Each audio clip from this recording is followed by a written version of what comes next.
हा, देवाची स्तुती असो.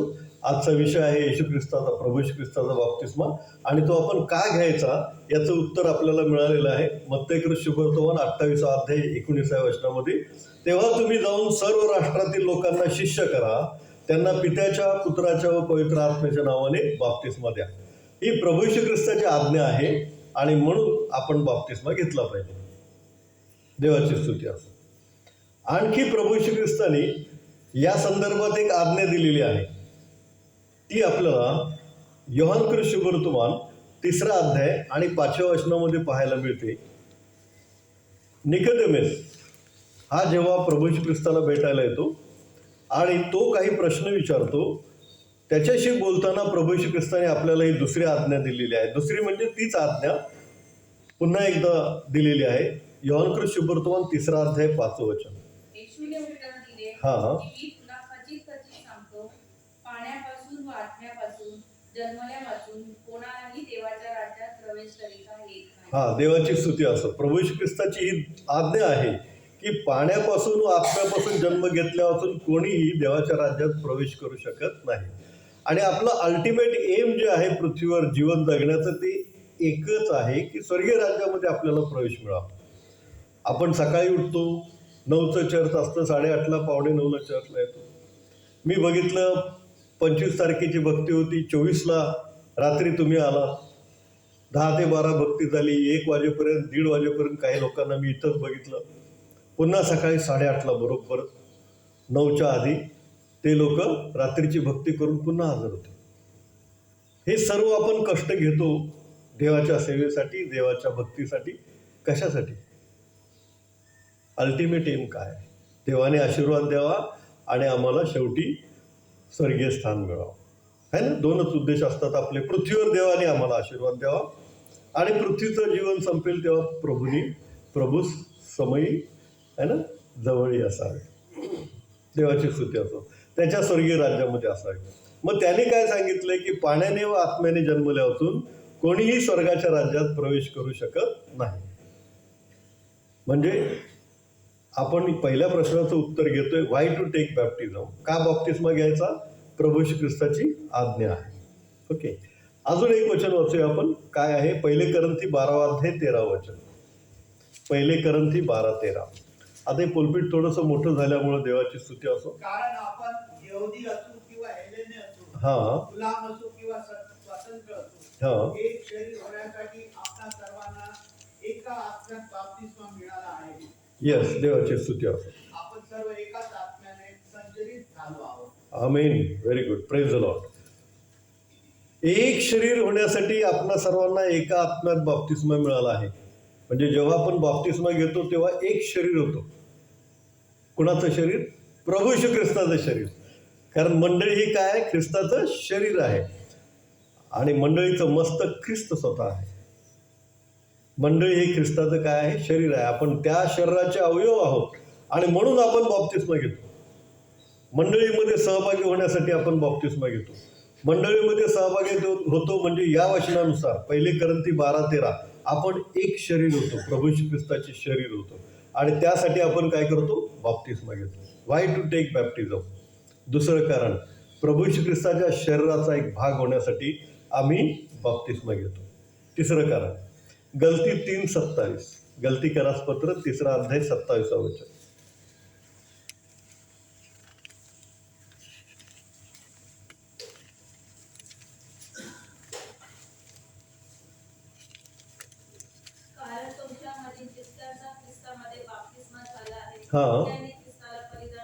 आमेन. कारण तुमच्यामधील जितक्यांचा ख्रिस्तामध्ये बाप्तिस्मा झाला आहे तितक्यांनी ख्रिस्ताला परिधान केले आहे.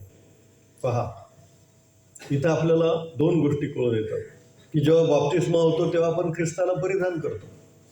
आणि ख्रिस्ताला परिधान करणं म्हणजे काय? त्याची जी गुणवैशिष्ट्य आहेत, त्याची जी चित्तवृत्ती आहे ती आत्मसात करणे, ती आपल्यामध्ये उतरवणे, ती आपल्यामध्ये उतरणे. मग ख्रिस्ताचे काय गुणस्वभाव आहेत? काय चित्तवृत्ती आहे?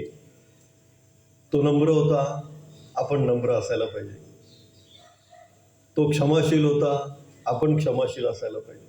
पहा, वधस्तंभावरून त्याने क्षमा केली की नाही? हे बापा यांना क्षमा कर, कारण हे काय करतात हे यांना समजत नाही. आणि शास्त्र आपल्याला काय सांगतं की सूर्य मावळायच्या आत तू काय कर, क्षमा कर. मग तो राग तुझा दुसऱ्या दिवसापर्यंत जाऊ देऊ नको, नाही का. देवाची स्तुती असो. येशू ख्रिस्ताने काय केलेली, आपल्यावर प्रीती केलेली आहे. कोण दुःखी आहे का, कोण कष्टी आहे का, त्याचा त्याला काय आला, कळवळ आला, आहे की नाही. काय आला, कळवळ आला. एकदा सारपतगाव विधवा, तिचा मुलगा मरण पावला आणि तो मुलगा आहे ना मरण पावल्यानंतर अंत्ययात्रा त्यांची चालू होती. फ्युनरलला ते लोक जात होते, आहे की नाही. तेव्हा येशू ख्रिस्त तिथे आला, म्हणजे तो जात होता आणि त्याला कोणी सांगितलं पण नाही. त्या विधवेने काय विनंती किंवा प्रार्थना पण नाही केली. नाईनगावची आहे ना, विनंती प्रार्थना पण नाही केली. तरी येशू ख्रिस्ताने काय केलं, त्याचा कळवळ आला, आहे की नाही. विधवा होती, नवऱ्याचा आधार पण नाही आणि आता काय एकुलता एक मुलगा, तो पण एक्सपायर्ड झाला. मग येशू ख्रिस्ताला त्याचा काय, तिचा काय आला, कळवळ आला. त्याने स्वतः जाऊन त्या तिरडीला काय केलं, स्पर्श केला. तर हे जे गुणस्वभाव आहेत, कुणाच्या दुःखात आपण दुःखाने सहभागी व्हावं, कुणाच्या अश्रूंमध्ये आपण ते अश्रू पुसायला जावं, हा स्वभाव आपल्यामध्ये असला पाहिजे. म्हणजे गलती 3:27 मध्ये काय म्हटलेलं आहे की जितक्यांचा ख्रिस्तामध्ये बाप्तिस्मा झाला आहे तितक्यांनी ख्रिस्ताला परिधान केले आहे. ही एक गोष्ट आपल्याला शिकायला मिळते की येशू ख्रिस्ताला परिधान करायचं आहे आपण बाप्तिस्मा घेतो तेव्हा. म्हणजे येशू ख्रिस्ताचे जे गुणवैशिष्ट्य आहेत, नम्रता आहे, क्षमा आहे, प्रीती आहे, कळवळ आहे, तो आपल्यामध्ये काय झाला पाहिजे, आला पाहिजे. तो आपल्यामध्ये आला पाहिजे. आनंदामध्ये आपण आनंदाने, इतरांच्या आनंदामध्ये सहभागी झालं पाहिजे. दुःखामध्ये दुःखाने त्यांच्यामध्ये काय झालं पाहिजे, आपण सहभागी झालं पाहिजे. आणखी एक गोष्ट इथं शिकायला मिळते, जितक्यांचा ख्रिस्तामध्ये बाप्तिस्मा झाला. येशू ख्रिस्ताची आज्ञा काय, पिता, पुत्र आणि पवित्र आत्मा यांच्या नावात बाप्तिस्मा द्या. संत पौल इथं म्हणतात ख्रिस्तामध्ये बाप्तिस्मा झाला आहे. याचा अर्थ पिता, पुत्र आणि पवित्र आत्मा हे त्रैक्य देव आहे आणि ते ख्रिस्तामध्ये काय एकवटलेले आहेत. ते तिघे म्हणजे ख्रिस्त आणि ख्रिस्त म्हणजे हे तिघे. ते तिघे म्हणजे पिता परमेश्वर आणि तिघे म्हणजे ख्रिस्त, तिघे म्हणजे पवित्र आत्मा, कारण ते त्रैक्यत्वातलं एक आहे. एकामध्ये असलेलं ते त्रैक्यत्व आहे. उदाहरण सांगायचं म्हटलं तर सूर्य आहे ना, सूर्याची काय असते, उष्णता पण असते. सूर्याचा काय असतो, प्रकाश पण असतो. आणि सूर्य पण आहे. सूर्य आहे, सूर्याची उष्णता आहे आणि सूर्याचा प्रकाश आहे. तो सूर्यापासून उष्णता वेगळी होत नाही, सूर्यापासून प्रकाश पण वेगळा होत नाही. तसं सूर्य, प्रकाश, उष्णता हे एक आहेत, कार्य वेगळे आहे ना. पित्याने केलेलं कार्य जुन्या करारामध्ये वेगळं आहे. तेव्हा पुत्र येशू ख्रिस्त आणि पवित्र आत्मा त्यांच्याबरोबर होता. येशू ख्रिस्त जन्मून त्याने तारण कसं प्राप्त करून घ्यायचं हे शिकवलं. त्यातलाच एक भाग आहे हा. पाण्याने व आत्म्याने जन्मल्यातून कोणी पित्याकडे जात नाही. मग आपण बाप्तिस्मा का घ्यायचा हे आपल्याला आता समजलेलं आहे. 3 वचनांवरून आपण ती समजून घेतलेलं आहे. ते असं आहे की येशू ख्रिस्ताची आज्ञा आहे, सर्व राष्ट्रास सुवार्तेची घोषणा करा आणि त्यास पित्याच्या, पुत्राच्या, पवित्र आत्म्याच्या नावात बाप्तिस्मा द्या. दुसरं कारण असं आहे की आपण प्रभू येशू ख्रिस्ताबरोबर एक शरीर होण्यासाठी बाप्तिस्मा घेतला पाहिजे. म्हणजे आपण आणि येशू ख्रिस्त येशू ख्रिस्ताच्या शरीराचे भाग होतो आणि म्हणून आपण काय केलं पाहिजे, बाप्तिस्मा घेतला पाहिजे. आणि तिसरं कारण आपण आत्ताच बघितलं की आपण ख्रिस्ताला परिधान करतो. म्हणजे त्याचे जे स्वभाव आहेत, नम्रता, क्षमा, प्रीती, हे स्वभाव आपल्याला काय होतात, प्राप्त होतात. ते येशू ख्रिस्ताला परिधान केल्यानंतर, आता तुम्हाला साधू सुंदर सिंग माहिती आहे ना, पंजाबचे, आणि त्यांना येशू ख्रिस्ताचं दर्शन झालं. तर एक एक्सप्रेस जाणार होती तिकडं, ते तुम्हाला माहिती आहे, त्यांचं चरित्र तुम्ही वाचलं असेल. अगदी 12, 13, 14 वर्षांमध्ये त्यांचं सगळं भगवद्गीता वगैरे तोंडपाठ होती असं त्यांनी स्वतः लिहिलेलं आहे पुस्तकामध्ये, आत्मचरित्रामध्ये. आणि मग ते दर्शनाची वाट बघत होते, देवाचं दर्शन होईल, देवाचं दर्शन होईल, देवाचं दर्शन होईल. नाही झालं तर त्या ट्रेनखाली जीव देईल. आणि मग पहाटे 2च्या सुमारास येशू ख्रिस्ताचं दर्शन त्यांना झालं. आणि येशू ख्रिस्ताने सांगितलं की तू देवाच्या दर्शनाची वाट बघतोयस, मी देव आहे, येशू ख्रिस्ताने सांगितलं त्यांना. आणि मग तिथून पुढे त्यांनी काय केलं, प्रभू येशू ख्रिस्ताची सेवा करायला सुरुवात केली. आणि मग त्यांनी बाप्तिस्मा पण घेतला आणि त्या बाप्तिस्म्यामध्ये ते येशू ख्रिस्ताचे स्वभाव त्यांच्यामध्ये आले. त्यांना विष घालून मारायचा प्रयत्न केला, परंतु त्यांनी क्षमा केली. ज्यांनी त्यांना विष घालून मारायचा प्रयत्न केला त्यांना त्यांनी काय केली, क्षमा केली. आपल्याला ओरिसाचं उदाहरण माहिती आहे, Staines, brother Staines, Graham Staines यांना जिवंत जाळलं त्यांच्या 2 मुलांचा. आणि भयंकर मोठा दुःखाचा डोंगर आहे. 2 मुलं आणि ते मिस्टर ग्रॅम स्टेन्स यांची हत्या, ते पण जिवंत जाळलं. फार मोठा दुःखाचा डोंगर सिस्टर ग्लॅडिस स्टेन्स यांच्यावर कोसळला. परंतु ते देवाची सेवा करत होते. आणि देवाच्या सेवेमध्ये जो देवाचा सेवक असतो तो याला तयार असतो आणि परमेश्वर त्यांच्या मनाची तयारी पण तशी करून घेतो. जगणे हे ख्रिस्त आणि मरणे हा लाभ. आणि येशू ख्रिस्ताची जी चित्तवृत्ती आहे, गुणवैशिष्ट्य आहे, क्षमा, हे त्या ग्लॅडिस स्टेन्सनी केलं. की जो तारासिंग म्हणून होता ज्याने ते जिवंत जाळलं होतं, त्याला त्यांनी काय केली, क्षमा केली. त्यांनी कोर्टात येऊन सांगितलं मी त्यांना क्षमा करत आहे, कारण येशू ख्रिस्ताने वधस्तंभावर क्षमा केली आहे. आणि मग त्या दारासिंगला विशेष वाटलं, आश्चर्य वाटलं. माझे एक मित्र आहेत, पास्टर आहेत, ते ओरिसामध्ये जाऊन आले, ते बघून आले सगळं. त्यांना फार इंटरेस्ट होता की काय झालं, कसं झालं, कुठे झालं, ते सगळं त्यांनी स्टडी केला, आले ते. आणि मग त्यांनी सांगितलं की ते दारासिंग जो आहे तो सुटला आणि नंतर तो आता सुवार्थिक झालेला आहे. देवाची स्तुती.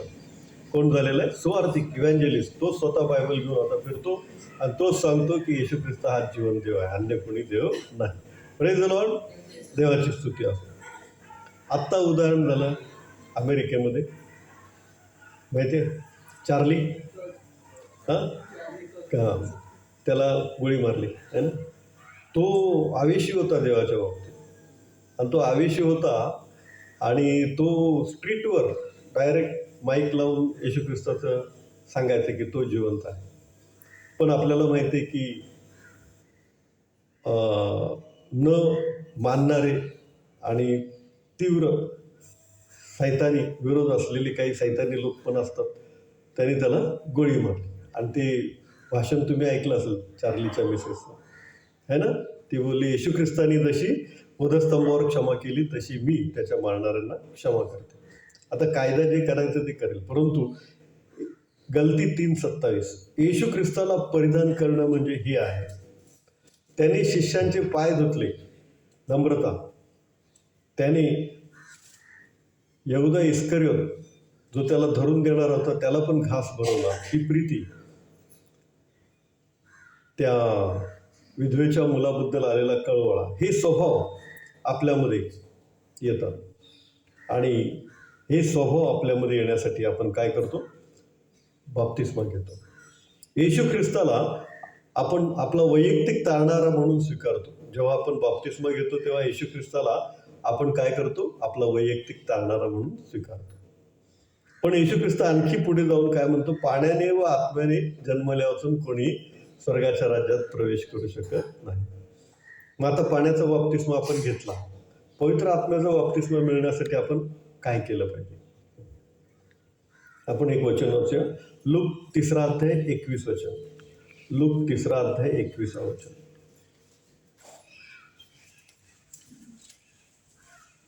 सर्व लोकांनी बाप्तिस्मा घेतला. सर्व लोकांनी बाप्तिस्मा घेतला. येशू बाप्तिस्मा घेऊन प्रार्थना करीत असता, व येशूही बाप्तिस्मा घेऊन प्रार्थना करत असता असे झाले की की आकाश उघडले. आकाश उघडले गेले. पवित्र आत्मा देहरूपाने कबुतराप्रमाणे त्याच्यावर उतरला आणि आकाशातून अशी वाणी झाली की तू माझा प्रिय पुत्र आहेस, तुझ्याविषयी मी संतुष्ट आहे. एक गोष्ट तुमच्या लक्षात आली का? येशूने बाप्तिस्मा घेतल्यानंतर काय केलेलं आहे? येशू बाप्तिस्मा घेऊन प्रार्थना करत असता असे झाले की आकाश उघडले गेले. म्हणजे एक मधला शब्द जो आहे तो महत्वाचा आहे, प्रार्थना. तर येशू ख्रिस्ताने बाप्तिस्मा घेतल्यानंतर तो प्रार्थना करत आहे. तो देवाचा पुत्र आहे तरी तो प्रार्थना करत आहे. तो रात्रभर पण प्रार्थना करत राहिलेला आहे. तर प्रार्थना हे अत्यंत महत्वाची गोष्ट आहे की जी आपल्याला देवाच्या आत्म्यापर्यंत घेऊन जाते. म्हणून आपलं जीवन हे प्रार्थनामय जीवन असलं पाहिजे. आपलं जीवन हे प्रार्थनामय जीवन असलं पाहिजे.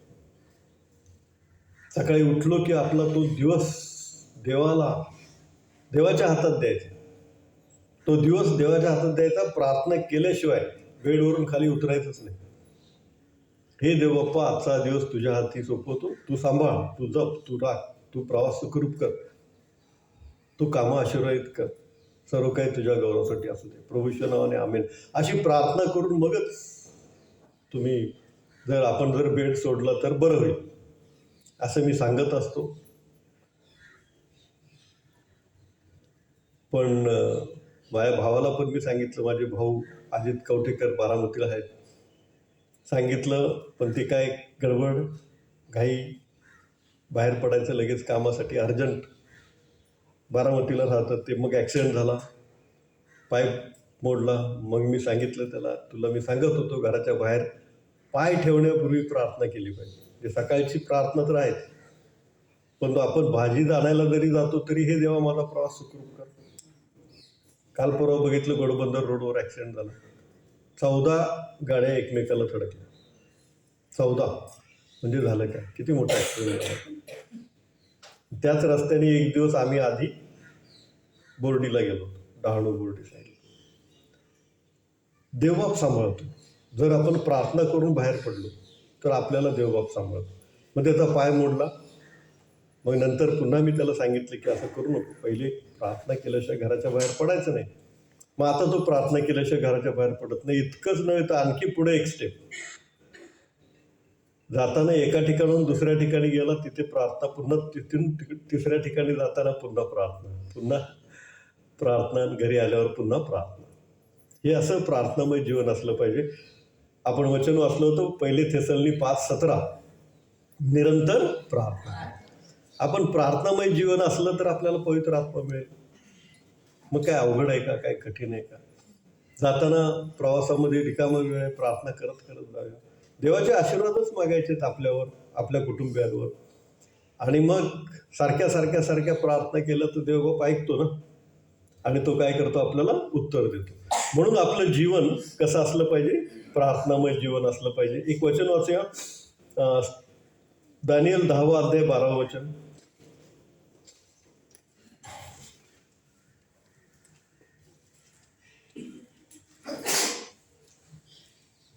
दानिएल 10वा अध्याय 12वा वचन.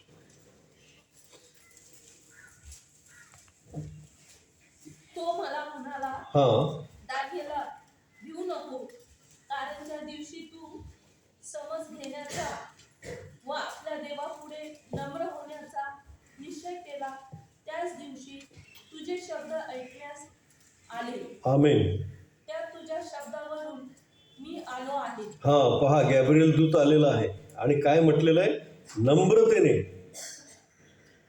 तू जे शब्द उच्चारलेस म्हणजे प्रार्थना केलीस ते ऐकून मी आलो आहे. म्हणजे नम्रतेने प्रार्थना करणं हे अत्यंत महत्त्वाचं आहे. देवापुढे अतिशय लीन आणि नम्र होऊन आपण आलं पाहिजे. आणि देवापुढे जेव्हा आपण लीन आणि नम्रतेने होऊन येतो आणि प्रार्थना करतो तेव्हा परमेश्वर काय करतो, ते आपल्या प्रार्थनेचं उत्तर देतो. कधी कधी थोडा वेळ लागतो. इव्हन दानिएलाच्या प्रार्थनेचे उत्तर द्यायला पण वेळ लागलेला आहे. याचं कारण गॅब्रिएल दूत येत असताना त्याने सांगितलं की आकाशामध्ये काही असतात, दुरात्मे असतात, आणि त्या आकाशातल्या दुरात्म्यांबरोबर युद्ध करून मग तो उत्तर घेऊन येतो. अशा वेळेला काय होतं, थोडासा वेळ लागतो, परंतु उत्तर हे देवबाप देतोच. प्रार्थनेचं उत्तर हे परमेश्वर आपल्याला देतो, नाही का? देवाची स्तुती असो. दावीद काय प्रार्थना करतो बघूया. स्तोत्र 143:10. स्तोत्र 143:10.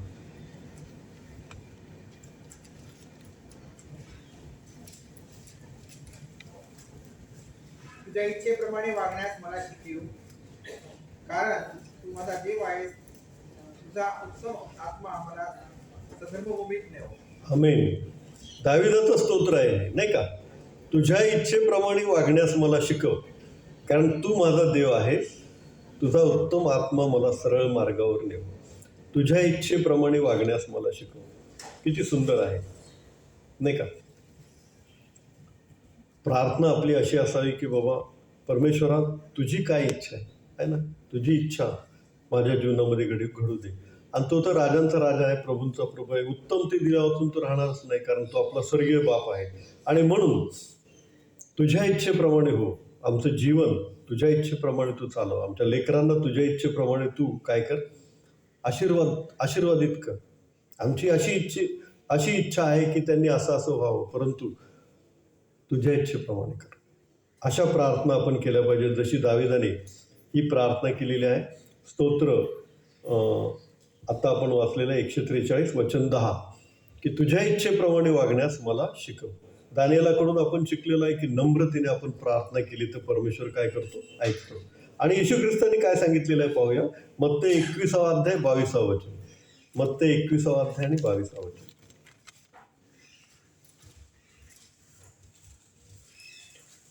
आणि तुम्ही विश्वास धरून प्रार्थनेत जे काही मागाल ते सर्व तुम्हाला मिळेल. आणि तुम्ही विश्वास धरून प्रार्थनेत जे काही मागाल ते सर्व तुम्हाला मिळेल. विश्वासाने काय करायचं, आपल्याला प्रार्थना करायची की येशू ख्रिस्त हा जिवंत देव आहे. मी त्याच्याकडे प्रार्थना केली आणि तो मला ते देईलच देईल. आणि परमेश्वर खरोखर आपल्याला आपल्या मागणी आणि कल्पनेपेक्षा अधिक देतो. कारण यशाच्या ग्रंथात म्हटलेलं आहे की पृथ्वीवरून आकाश जितकं उंच आहे तितक्या माझ्या कल्पना तुमच्यापेक्षा उंच आहेत नाही का. आपण जर आपले काही मागचे पूर्वीचे दिवस आठवले आणि आज देवाने आनंदात सुखात आपल्याला ठेवलेलं आहे हे जर आठवलं, तर तुमच्या प्रार्थना देवाने ऐकलेल्या आहेत याचा अनुभव तुम्हाला येईल. आणि ह्या तुम्ही केलेल्या प्रार्थना जेव्हा जेव्हा तुम्ही नम्रतेने जेव्हा दीन होऊन त्याच्या चरणाजवळ आलात आणि जेव्हा विश्वासाने तुम्ही प्रार्थना केलेल्या आहेत, तेव्हा परमेश्वराने काय केलेल्या आहेत, त्या प्रार्थना ऐकलेल्या आहेत. याचं उत्तर, याची प्रचिती आपल्याला आली असेल. देवाची स्तुती असेल. परमेश्वर अद्भुत गोष्टी करणारा जिवंत देव आहे, कारण तो अद्भुत मंत्री, समर्थ देव, सनातन पिता आणि शांतीचा अधिपती आहे. देवाची स्तुती असेल. तर आपण लूक 3:21-22 असं पाहिलं की तो बाप्तिस्मा घेऊन प्रार्थना करत असता असं झालं की आकाश उघडलं आणि पवित्र आत्मा त्याच्यावर उतरला. म्हणजे प्रार्थनामय जीवन हे अत्यंत महत्त्वाचं आहे. दिवसाची सुरुवात प्रार्थनेने आणि घराच्या बाहेर पडताना पण प्रार्थना, पुन्हा घरी आला तरी प्रार्थना. कधीच तुमचा कसलाही अपघात होणार नाही आणि समजा झाला तरी तुम्हाला त्याची बाधा होणार नाही, कारण देवाचं वचन आहे. देवाचं वचन कसं आहे, सत्य आहे. देवाची स्तुती असो. आणखी एक गोष्ट आहे, मत्ते 4:4 वाचूया. मत्ते 4:4. परंतु त्याने उत्तर दिले की हां. मनुष्य केवळ भाकरीने नव्हे तर परमेश्वराच्या मुखातून निघणाऱ्या वचनाने जगेल. आमेन. असा शास्त्र लिहिलेला आहे. Praise the Lord. मनुष्य केवळ भाकरीने नव्हे तर परमेश्वराच्या मुखातून निघणाऱ्या वचनाने जगेल, असा शास्त्रलेख आहे. भाकर ही आपल्या शरीरासाठी आहे, परंतु परमेश्वराचं वचन हे आपल्या आत्म्यासाठी आहे. तो आत्मा पण जगला पाहिजे. जर आपण वचन वाचलं नाही तर जसं शरीर कमजोर होतं, जेवण नाही जेवलं तर, तसं आत्मा पण कमजोर होईल. मग देवाचा आत्मा कसा काय आपल्यामध्ये वास करणार, आहे की नाही. देवाचा आत्मा आपल्यामध्ये वास करण्यासाठी आपला आत्मा तसा स्ट्रॉंग पाहिजे. आणि तो आत्मा स्ट्रॉंग ठेवण्यासाठी देवाचं वचन त्याचं अन्न आणि पाणी आहे.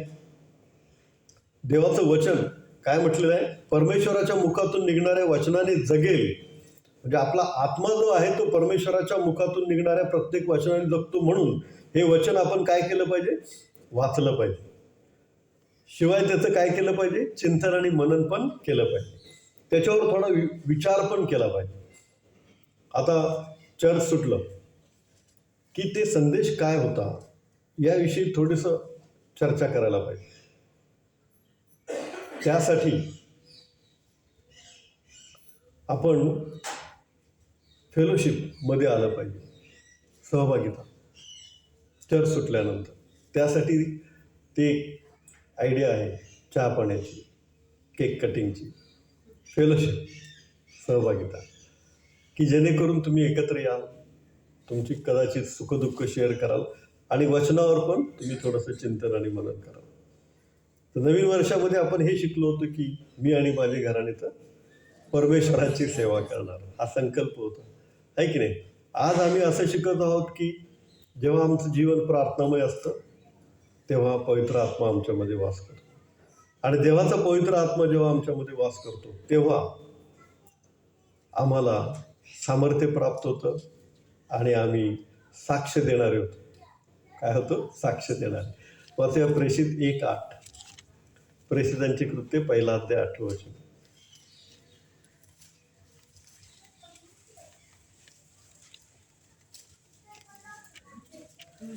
पवित्र आत्मा तुम्हावर येईल हां. तेव्हा तुम्हाला सामर्थ्य प्राप्त होईल. आमेन. आणि यरूशलेमात, सर्व युद्यात, शोभरोनात व पृथ्वीच्या शेवटापर्यंत तुम्ही माझे साक्षी. हां, देवाची स्तुती असो. म्हणजे पवित्र आत्मा आल्यावर ह्या 2 गोष्टी होतील असं सांगितलेलं आहे प्रभू श्री ख्रिस्ताने, की तुम्हाला सामर्थ्य प्राप्त होईल आणि तुम्ही माझे साक्षी होईल. म्हणजे येशू ख्रिस्ताची साक्ष देताना आपण घाबरणार नाही.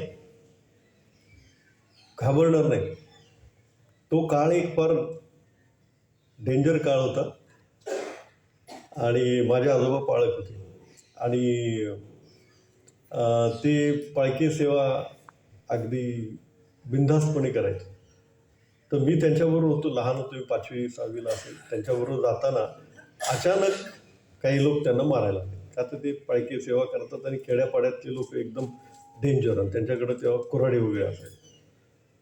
तर तेव्हा आजोबांनी सांगितलं फक्त की ठीक आहे, मारताय तर मारा, कारण पाळकी सेवा धगा घातलं की जीवन जगणे हे ख्रिस्त आणि मरणे हा लाभ, हेच असतंय, बाकी काही नाही. आणि मग त्यांनी सांगितलं ठीक आहे, काय हरकत नाही, मारताय तर मारा, परंतु मी गुडघे टेकून फक्त माझ्या देवाची प्रार्थना करतो. आणि मग मी पण तिथंच होतो. त्यांनी गुडघे टेकले, त्यांनी प्रार्थना केली आणि नंतर प्रार्थना होऊपर्यंत ते आपोआप निघून गेलेले. काय झालं माहीत नाही, काहीच कळलं नाही. मी तर तेव्हा लहान होतो, 5वी 6वीला होतो. परंतु नंतर मग आम्ही दोघं उठून काय केलं, घरी आलो. काय झालं होतं, का मारायला आले होते, पण हे पाळक असल्यामुळंच काहीतरी सेवेमुळं झालं असं. परंतु देवबाप आपल्याला सांभाळतो. नाही सांभाळलं तर जे व्हायचं ते होईल, आहे की नाही. असं पण उत्तर दिलं होतं ना कुणी. अरे वा, प्रेज द लॉर्ड. हो सेड, कोणी सांगितलं? अरे वा, व्हेरी गुड. शद्रक मेशक अबेदनगोने हे उत्तर दिलं होतं. अग्नीच्या भट्टीत राजा कोण होता माहिती का? तो नबुकदनेस्सर. Very good. अग्नीच्या भट्टीत टाकतोयस, ठीक आहे, देव तर आमचा वाचविलच, पण नाही तरी ठीक आहे, असं उत्तर पाहिजे देवाच्या सेवकांची, देवाच्या लोकांची, की जगणे हे ख्रिस्त आणि मरणे हा लाभ. तर आपण त्याचं वचन असं ग्रहण केलं पाहिजे की त्या वचनाने आपण अंतर्बाह्य कसे होतो, स्ट्रॉंग होतो. आणि मग आपल्यामध्ये जेव्हा पवित्र आत्मा येतो तेव्हा प्रेषित 1:8 प्रमाणे आपल्याला सामर्थ्य प्राप्त होतं आणि काय होतं, आपण साक्ष देणारे होतो. त्याची साक्ष द्यायला आपण घाबरत नाही, सामर्थ्य प्राप्त होतं आणि आपण त्याची साक्ष देणारे असे होतो.